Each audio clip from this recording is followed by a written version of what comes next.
U.S. and French officials say Presidents Biden and Putin have agreed to meet in principle. Now the Russians are saying that's premature.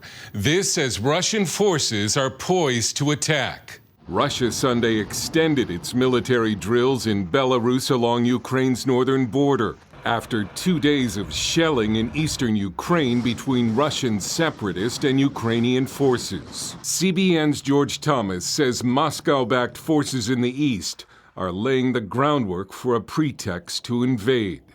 Russia's 8-year-long war against Ukraine in the east has taken a dramatic turn in the last 72 hours. 3 sources that I've spoken to in the occupied territories say they've been notified this weekend that women, children, and the elderly need to evacuate immediately because they allege that Ukraine is preparing for a massive military offensive.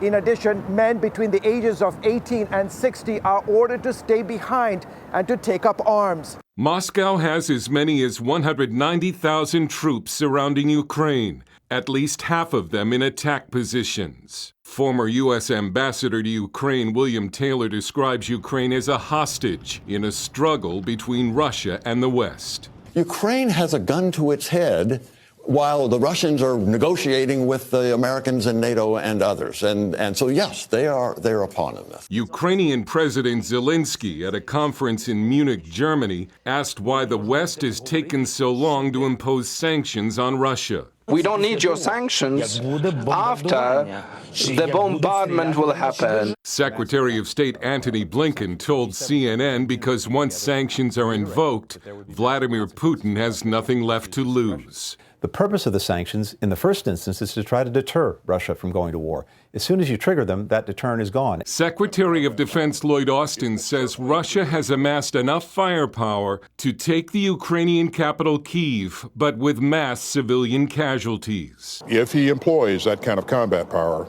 it will certainly create enormous casualties, within the civilian population. Across Ukraine, civilians are taking part in combat training, preparing to fight if necessary. In the meantime, the U.S. says Moscow has drawn up a kill list, targeting Russian dissidents, journalists, human rights activists, and ethnic and religious minorities living in Ukraine. Hurd, CBN News.